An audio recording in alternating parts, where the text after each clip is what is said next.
Mr. Jones of the Manor Farm had locked the hen houses for the night, but was too drunk to remember to shut the pop-holes. With the ring of the light from his lantern dancing from side to side, he lurched across the yard, kicked off his boots at the back door, drew himself a last glass of beer from the barrel in the scullery, and made his way up to the bed where Mrs. Jones was already snoring. As soon as the light in the bedroom went out, there was a stirring and a fluttering all through the farm buildings.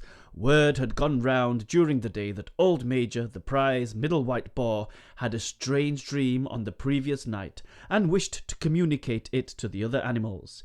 It had been agreed that they should all meet in the big barn as soon as Mr. Jones was safely out of the way.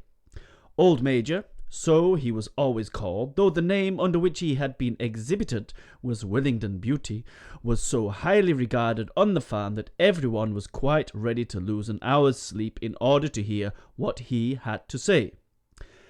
At one end of the big barn, on a sort of raised platform, Major was already ensconced on his bed of straw, under a lantern which hung from a beam.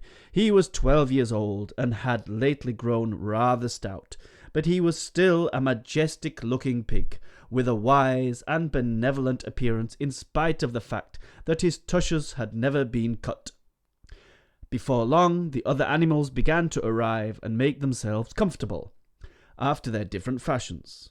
First came the 3 dogs, Bluebell, Jessie and Pincher, and then the pigs, who settled down in the straw immediately in front of the platform. The hens perched themselves on the window-sills, the pigeons fluttered up to the rafters, the sheep and cows lay down behind the pigs and began to chew the cud. The 2 cart horses, Boxer and Clover, came in together, walking very slowly and setting down their vast hairy hoofs with great care lest there should be some small animal concealed in the straw. Clover was a stout, motherly mare approaching middle life, who had never quite got her figure back after her 4th foal. Boxer was an enormous beast, nearly 18 hands high, and as strong as 2 ordinary horses put together. A white stripe down his nose gave him a somewhat stupid appearance, and, in fact, he was not of first-rate intelligence. But he was universally respected for his steadiness of character and tremendous powers of work. After the horses came Muriel, the white goat, and Benjamin the donkey. Benjamin was the oldest animal on the farm, and the worst-tempered. He seldom talked, and when he did, it was usually to make some cynical remark. For instance, he would say that God had given him a tail to keep the flies off, but he would sooner have had no tail and no flies. Alone among the animals on the farm, he never laughed. If asked why, he would say that he saw nothing to laugh at. Nevertheless, without openly admitting it, he was devoted to Boxer. The 2 of them usually spent their Sundays together in the small paddock beyond the orchard, grazing side by side and never speaking. The 2 horses had just lain down when a brood of ducklings which had lost their mother filed into the barn, cheeping feebly and wandering from side to side to find some place where they would not be trodden on. Clover made a sort of wall round them with her great foreleg, and the ducklings nestled down inside it and promptly fell asleep. At the last moment, Molly, the foolish, pretty white mare who drew Mr. Jones' trap, came mincing daintily in, chewing at a lump of sugar. She took a place near the front and began flirting her white mane, hoping to draw attention to the red ribbons it was plaited with. Last of all came the cat, who looked round as usual for the warmest place, and finally squeezed herself in between Boxer and Clover. There she purred contentedly throughout Major's speech without listening to a word of what he was saying. All the animals were now present except Moses, the tame raven, who slept on a perch behind the back door. When Major saw that they had all made themselves comfortable and were waiting attentively, he cleared his throat and began. Comrades, you have heard already about the strange dream that I had last night, but I will come to the dream later. I have something else to say first. I do not think, comrades, that I shall be with you for many months longer, and before I die, I feel it my duty to pass on to you such wisdom as I have acquired. I have had a long life, I have had much time for thought as I lay alone in my stall, and I think I may say that I understand the nature of life on this earth as well as any animal now living. It is about this that I wish to speak to you. Now, comrades, what is the nature of this life of ours? Let us face it, our lives are miserable, laborious, and short. We are born, we are given just so much food as will keep the breath in our bodies, and those of us who are capable of it are forced to work to the last atom of our strength. And the very instant that our usefulness has come to an end, we are slaughtered with hideous cruelty. No animal in England knows the meaning of happiness or leisure after he is a year old. No animal in England is free. The life of an animal is misery and slavery. That is the plain truth. But is this simply part of the order of nature? Is it because this land of ours is so poor that it cannot afford a decent life to those who dwell upon it? No, comrades. 1,000 times no. The soil of England is fertile, its climate is good, it is capable of affording food in abundance to an enormously greater number of animals than now inhabit it. This single farm of ours would support 12 horses, 20 cows, hundreds of sheep, and all of them living in a comfort and a dignity that are now almost beyond our imagining. Why then do we continue in this miserable condition? Because nearly the whole of the produce of our labour is stolen from us by human beings. There, comrades, is the answer to all our problems. It is summed up in a single word: man. Man is the only real enemy we have. Remove man from the scene, and the root cause of hunger and overwork is abolished forever. Man is the only creature that consumes without producing. He does not give milk. He does not lay eggs. He is too weak to pull the plough. He cannot run fast enough to catch rabbits. Yet he is lord of all the animals. He sets them to work. He gives back to them the bare minimum that will prevent them from starving, and the rest he keeps for himself. Our labour tills the soil. Our dung fertilizes it. And yet there is not one of us that owns more than his bare skin. You cows that I see before me, how many thousands of gallons of milk have you given during this last year? And what has happened to that milk which should have been breeding up sturdy calves?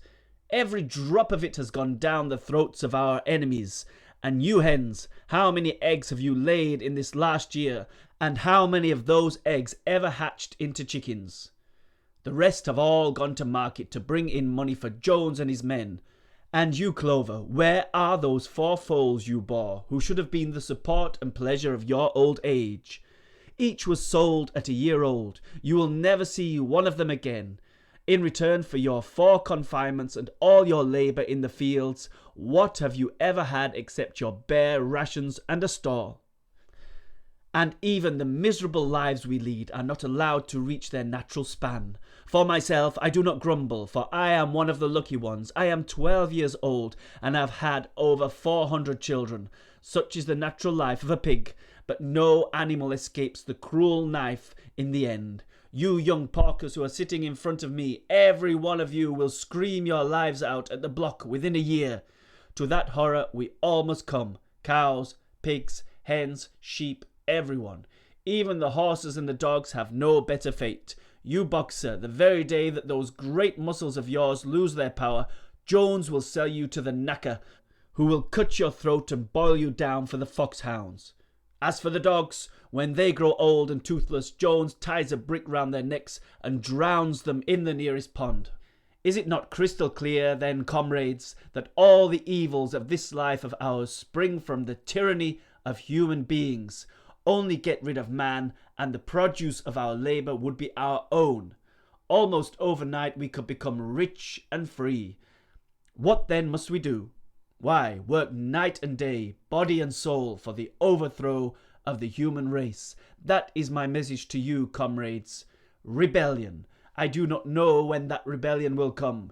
It might be in a week or in 100 years, but I know as surely as I see this straw beneath my feet that sooner or later justice will be done. Fix your eyes on that, comrades, throughout the short remainder of your lives, and above all, pass on this message of mine to those who come after you, so that future generations shall carry on the struggle until it is victorious.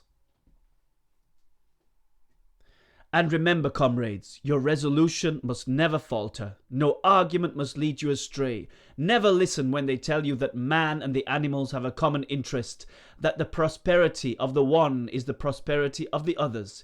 It is all lies. Man serves the interests of no creature except himself. And among us animals, let there be perfect unity, perfect comradeship in the struggle. All men are enemies. All animals are comrades.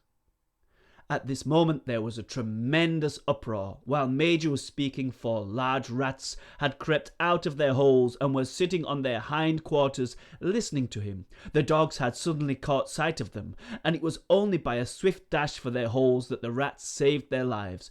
Major raised his trotter for silence. "Comrades," he said, "here is a point that must be settled. The wild creatures such as rats and rabbits, are they our friends or our enemies? Let us put it to the vote. I propose this question to the meeting. Are rats comrades?" The vote was taken at once, and it was agreed by an overwhelming majority that rats were comrades. There were only 4 dissentients, the 3 dogs and the cat, who was afterwards discovered to have voted on both sides. Major continued, "I have little more to say. I merely repeat, remember always your duty of enmity towards man and all his ways. Whatever goes upon 2 legs is an enemy. Whatever goes upon 4 legs or has wings is a friend. And remember also that in fighting against man we must not come to resemble him. Even when you have conquered him, do not adopt his vices. No animal must ever live in a house, or sleep in a bed, or wear clothes, or drink alcohol, or smoke tobacco, or touch money, or engage in trade. All the habits of man are evil, and, above all, no animal must ever tyrannize over his own kind. Weak or strong, clever or simple, we are all brothers. No animal must ever kill any other animal. All animals are equal. And now, comrades, I will tell you about my dream of last night. I cannot describe that dream to you. It was a dream of the earth as it will be when man has vanished. But it reminded me of something that I had long forgotten.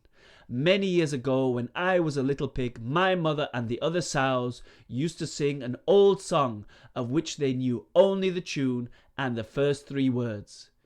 I had known that tune in my infancy, but it had long since passed out of my mind. Last night, however, it came back to me in my dream. And what is more, the words of the song also came back. Words, I am certain, which were sung by the animals of long ago and have been lost to memory for generations. I will sing you that song now, comrades.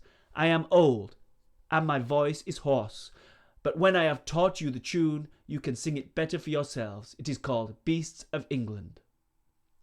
Old Major cleared his throat and began to sing. As he had said, his voice was hoarse, but he sang well enough, and it was a stirring tune, something between Clementine and La Cucaracha. The words ran, "Beast of England's, beast of England's, beast of every land and clime, hearken to my joyful tidings of the golden future time." The singing of this song threw the animals into the wildest excitement. Almost before Major had reached the end, they had begun singing it for themselves. Even the stupidest of them had already picked up the tune and a few of the words, and as for the clever ones, such as the pigs and dogs, they had the entire song by heart within a few minutes. And then, after a few preliminary tries, the whole farm burst out into Beasts of England in tremendous unison. The cows lowed it, the dogs whined it, the sheep bleated it, the horses whinnied it, the ducks quacked it. They were so delighted with the song that they sang it right through 5 times in succession, and might have continued singing it all night if they had not been interrupted. Unfortunately, the uproar awoke Mr. Jones, who sprang out of bed, making sure that there was no fox in the yard. He seized the gun which always stood in a corner of his bedroom and let fly a charge of number 6 shot into the darkness. The pellets buried themselves in the wall of the barn, and the meeting broke up hurriedly. Everyone fled to his own sleeping place.